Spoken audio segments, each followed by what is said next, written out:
I first discovered my wife's betrayal on a Wednesday afternoon, completely by accident.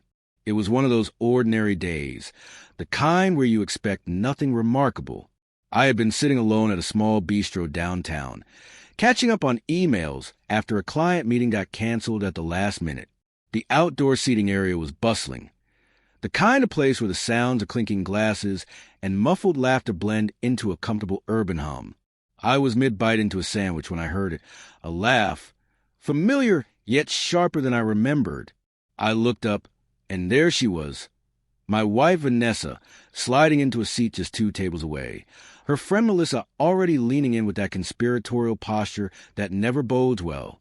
I hadn't planned to eavesdrop, but the potted plant between us acted as a natural cover, and something in my gut told me to stay quiet. "So James still has no idea?" Melissa asked, her voice dipping low, leaning closer over her glass. Vanessa's response came with a dismissive chuckle. "God, no. He's completely clueless," she replied, swirling her wine like the scene was straight out of a soap opera. I felt a strange, slow chill spread through my chest. I put my fork down, suddenly hyper-aware of every word that followed. "I've been cheating since our 3rd date," Vanessa continued, her tone disturbingly casual. "Marriage just made it more exciting. There's something about wearing his ring while I'm with someone else that adds an extra thrill." Melissa gasped, her voice dropping to a nervous whisper. "Wait, how many guys are we talking about?" Vanessa took a sip, considering. "Maybe 12 over the years. Currently, just 3. Eric's my Tuesday guy when James has his late meetings.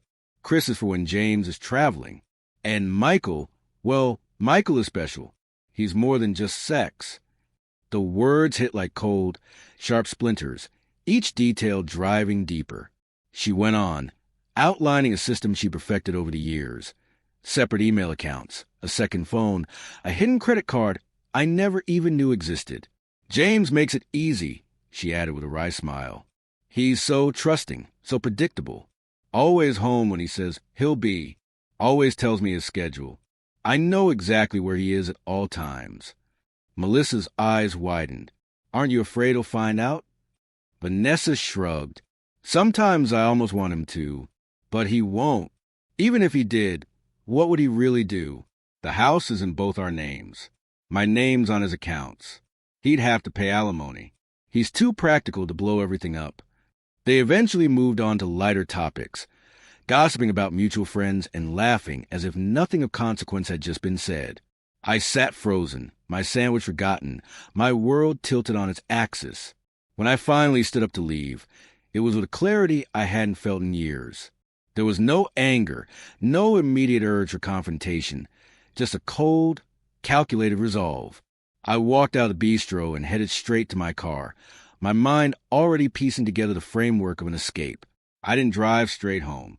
Instead, I pulled into a quiet park a few blocks away and sat there for nearly an hour, letting the initial shock crystallize into a hardened, determined calm.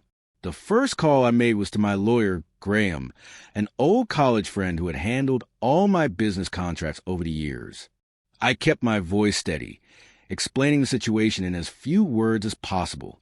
He listened without interrupting, then advised me to gather evidence and protect my assets before making any moves. I agreed, knowing he was right. That night, I went home and played the role of the loving, unsuspecting husband. I asked about her day, listened to her tell me about the conference she'd be attending that weekend. Even had dinner with her. We sat side by side on the couch, her head resting on my shoulder, her ring catching the light as she scrolled through her phone. I felt like a stranger in my own life, watching a performance I'd unknowingly been cast in. The next morning, as soon as she left for her so-called conference, I sprang into action. I started by securing my finances, moving my most recent paycheck from our joint account to my personal one, which she had no visibility into. I then called my friend who owned a luxury car dealership, the Audi I had bought Vanessa for her 30th birthday, a gift that now felt like a punchline needed to go. I explained the situation briefly, and he agreed to handle the sale, no questions asked. I spent the rest of the day methodically clearing out my life. I removed her as an authorized user on my primary credit cards, canceled our joint gym membership, and set up a new phone number. I rented a small storage unit for my most cherished possessions, my grandfather's watch, the vintage motorcycle I had rebuilt with my father, and the photo albums Vanessa had never bothered to look through. I packed these carefully, making sure to leave no obvious gaps in our shared spaces. By the time Graham had the preliminary divorce papers ready that evening, I had already found a new apartment, signed a 6-month lease, and arranged for my mail to be forwarded. I left the divorce papers on the kitchen table with a short, pointed note. I know everything. Don't contact me. My lawyer will be in touch. Vanessa came home a day early. I watched through my home security cameras. The one she never bothered to learn had remote access. I saw her enter the house, her confident stride slowing as she noticed the missing items. Her confusion turned to panic when she found the papers on the table. She reached for her phone, the calls coming in rapid succession as I watched from my new, sparsely furnished apartment across town. I didn't answer. I had nothing left to say. In the weeks since, the messages have ranged from desperate apologies to seething anger, her tone shifting as quickly as her situation crumbles. I keep them all, a digital record of the woman I once thought I knew. I've moved on, finding a strange, unexpected peace in the quiet of my new life. I'm still working through the aftermath, but one thing is certain, I'm never looking back. After I filed for divorce, Vanessa quickly pivoted to damage control, trying every tactic she could think of to regain control of the narrative. She started by contacting mutual friends, spreading rumors about my mental state, framing my silence as a breakdown rather than a calm, calculated exit it truly was. When that didn't gain traction, she escalated further, showing up at my parents' house, demanding my new address. They refused, thankfully. Her desperation hit a peak when she filed a missing person report, which was swiftly dismissed after I spoke with the officers, confirming my whereabouts and intentions. As the weeks dragged on, her strategy shifted. The angry voicemails full of accusations gave way to tearful pleas, each one more desperate than the last. She promised she'd do anything for another chance, weaving apologies and self-pity into every message. When I still didn't respond, she switched back to threats, claiming I had stolen irreplaceable family heirlooms, items I either had clear proof of ownership for or knew had never existed in the first place. Through it all, I maintained absolute silence, letting my lawyer Graham handle every bit of communication. He presented the overwhelming evidence of her infidelity whenever necessary. Photos from security cameras, the contents of her second phone she'd accidentally left behind, and transaction logs that painted a damning picture.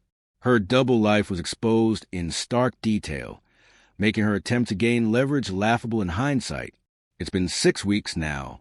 The divorce is moving along smoothly thanks to the airtight prenuptial agreement she signed without a second thought. The house will be sold, and the assets divided according to the prenup's formula. Less than she expected, but more than she deserves. She still calls my old number every night between 11 p.m. and 1 a.m., Her voicemail's a chaotic blend of rage, regret, and begging.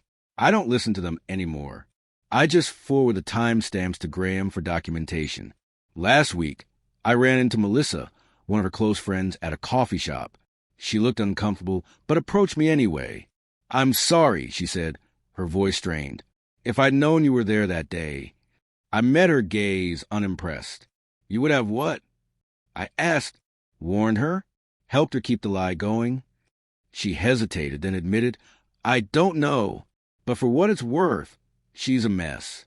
She's lost weight, called in sick repeatedly. Her job is on the line." I just nodded, not out of sympathy, but acknowledgement. Actions have consequences. As I turned to leave, she asked one last question. "Do you ever think about giving her another chance?" The absurdity of it almost made me laugh. Would I trust someone who had lied to me for 6 years?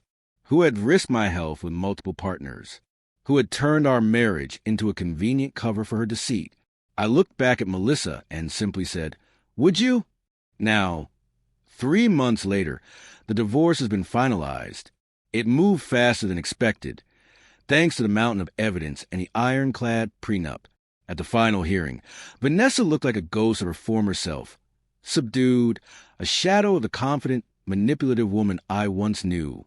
She didn't test anything, likely advised by her lawyer that pushing back would only cost her more in the long run.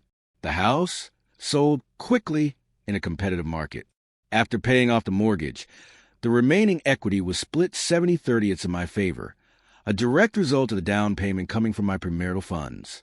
Vanessa briefly tried to argue that her contributions to the marriage warranted a bigger share, but the evidence of her systematic infidelity made that argument a non-starter. Professionally, I've thrived. I've closed 2 of the biggest deals of my career, earning a promotion that came with a corner office and a significant pay bump. Ironic, perhaps, that the collapse of my personal life coincided with my best professional run. But I'll take the win. As for Vanessa, she was terminated from her pharmaceutical sales job. According to mutual contacts, she's moved back to her hometown, living with her parents and working retail, a far cry from the glamorous life she'd grown accustomed to with my financial support. Her nightly calls finally stopped about a month ago. The last voicemail was different from the others. No screaming, no bargaining. Just a quiet, defeated message. I understand now why you did it this way. I wouldn't have listened otherwise. I'm sorry. It meant little to me. 6 years of lies can't be wiped away with a moment of clarity. I've started to rebuild. Bought a smaller house in a different neighborhood, one with potential, a project to focus on. Reconnected with friends I lost touch with over the years. Even started dating casually, though I'm upfront about my trust issues. Some have criticized my approach, calling it too calculated, saying I should have confronted her directly.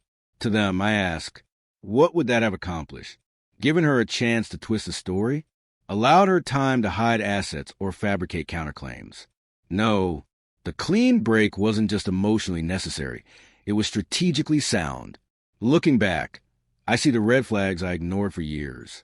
The late nights, unexplained expenses, sudden emotional distance followed by intense affection. All the classic signs of betrayal.